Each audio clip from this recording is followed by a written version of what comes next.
Chapter 12. Again, Stanley was the last one to finish digging. It was late afternoon when he dragged himself back to the compound. This time, he would have accepted a ride on the truck if it was offered. When he got to the tent, he found Mr. Pendanski and the other boys sitting in a circle on the ground. "Welcome, Stanley," said Mr. Pendanski. "Hey, caveman, you get your hole dug?" asked Magnet. He managed to nod. "You spit in it?" asked Squid. He nodded again. "You're right," he said to X-Ray. "The second hole is the hardest." X-Ray shook his head. "The third hole is the hardest," he said. "Come join our circle," said Mr. Pendanski. Stanley plopped down between Squid and Magnet. He needed to rest up before taking a shower. "We've been discussing what we want to do with our lives," said Mr. Pendanski. "We're not going to be at Camp Green Lake forever. We need to prepare for the day we leave here and join the rest of society." "Hey, that's great, Mom," said Magnet. "They're going to finally let you out of here." The other boys laughed. "Okay, Jose," said Mr. Pendanski. "What do you want to do with your life?" "I don't know," said Magnet. "You need to think about that," said Mr. Pendanski. "It's important to have goals. Otherwise, you're going to end up right back in jail. What do you like to do?" "I don't know," said Magnet. "You must like something," said Mr. Pendanski. "I like animals," said Magnet. "Good," said Mr. Pendanski. "Does anyone know of any jobs that involve animals?" "Veterinarian," said Armpit. "That's right," said Mr. Pendanski. "He could work in a zoo," said Zigzag. "He belongs in the zoo," said Squid, and then he and X-Ray laughed. "How about you, Stanley? Any ideas for Jose?" Stanley sighed. "Animal trainer," he said. "Like for the circus or movies or something like that." "Any of those jobs sound good to you, Jose?" asked Mr. Pendanski. "Yeah, I like what Caveman said about training animals for movies. I think it would be fun to train monkeys."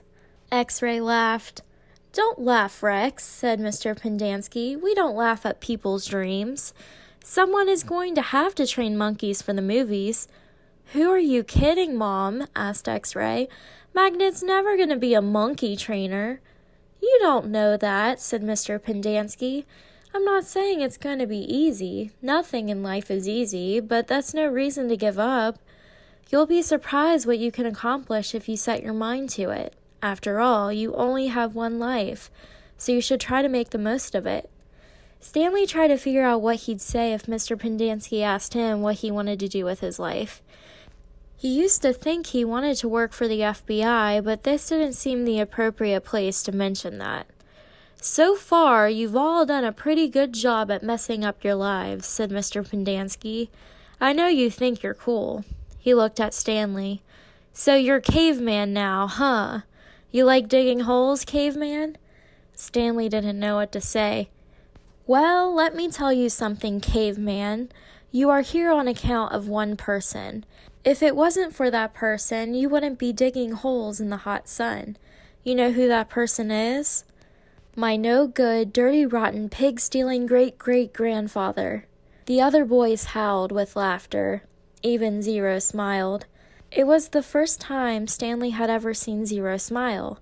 He usually had such an angry expression on his face. Now he had such a huge smile it almost seemed too big for his face, like the smile on a jack-o'-lantern. "No," said Mr. Pendanski. "That person is you, Stanley. You're the reason you are here.